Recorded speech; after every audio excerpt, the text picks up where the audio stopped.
Hi friends, പുതിയൊരു വീഡിയോയിലേക്ക് എല്ലാവർക്കും സ്വാഗതം. അങ്ങനെ മാഷിന്റെ ബാഗിൽ നിന്ന് മയക്കുമരുന്ന് കണ്ടെടുക്കുമ്പോൾ മാഷ് അറസ്റ്റ് ചെയ്ത് പോലീസുകാർ കൊണ്ടുപോകണ കാണുമ്പോൾ വിക്രമിന് വിഷമമാണ്. അപ്പോൾ വിക്രം വേഗം തന്നെ ചെന്നിട്ട് പറയുന്നുണ്ട്, അച്ഛനെ കൊണ്ടുപോകരുത്, അച്ഛൻ്റെ ബാഗിലുള്ള മയക്കുമരുന്ന് എൻ്റെ ആണെന്ന് പറയാനായിട്ട്. ഇത് കേട്ടിട്ട് മാഷ് വിക്രമിൻ്റെ മുഖത്ത് ആഞ്ഞടിക്കുന്നുണ്ട്.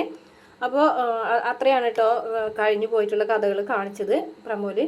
പിന്നെ വേദ പറയുന്നുണ്ട്, ഇതൊരിക്കലും വിക്രം അല്ലാതെ ചെയ്തത്, വിക്രം അച്ഛനെ രക്ഷിക്കാൻ വേണ്ടിയിട്ട് ആ സമയത്ത് അത് ഏറ്റെടുത്തിട്ടുണ്ടാവുള്ളൂ എന്ന് ശ്രീജയോട് പറയുമ്പോൾ വിക്രം കുറ്റക്കാരനല്ലെന്നാണോ വേദ പറഞ്ഞതെന്ന് ചോദിക്കുകയാണ് കേട്ടോ ശ്രീജ. അപ്പോൾ അതെ, അങ്ങനെ തന്നെയാണെന്ന് പറയുന്നുണ്ട്. പിന്നെ രാത്രി വിക്രം വരുമ്പോൾ വിക്രത്തിൻ്റെ കഥകളൊക്കെ അറിഞ്ഞല്ലോ. അപ്പോൾ വിക്രത്തിനോട് വേദ ചോദിക്കുന്നുണ്ട്, ഇനിയിപ്പോൾ എന്തായാലും കേസിനും കാര്യങ്ങൾക്കൊന്നും ഒരു വക്കീലിനെ അന്വേഷിച്ച് നടക്കണ്ട, ഞാൻ എന്തായാലും വക്കീലാകാൻ പോവുകയാണ്, വീട്ടിലൊരു വക്കീലുള്ളപ്പോൾ പിന്നെ വേറെ പുറത്തൊന്നും വക്കീലിന് വിക്രത്തിന് വെക്കേണ്ട കാര്യമില്ലല്ലോ എന്നൊക്കെ പറയുകയാണേ.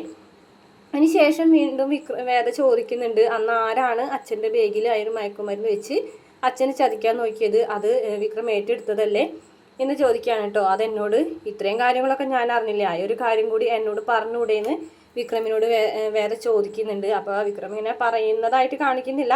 എന്തായാലും ആ ഒരു കാര്യം കൂടി വേദനോട് വിക്രം തുറന്നു പറയുമായിരിക്കും. ഇത്രയാണ് പ്രമോല് കാണിച്ചിട്ടുള്ള വീഡിയോ. ഇഷ്ടപ്പെട്ടാൽ മറക്കാതെ ചാനൽ സബ്സ്ക്രൈബ് ചെയ്ത് സപ്പോർട്ട് ചെയ്യണേ.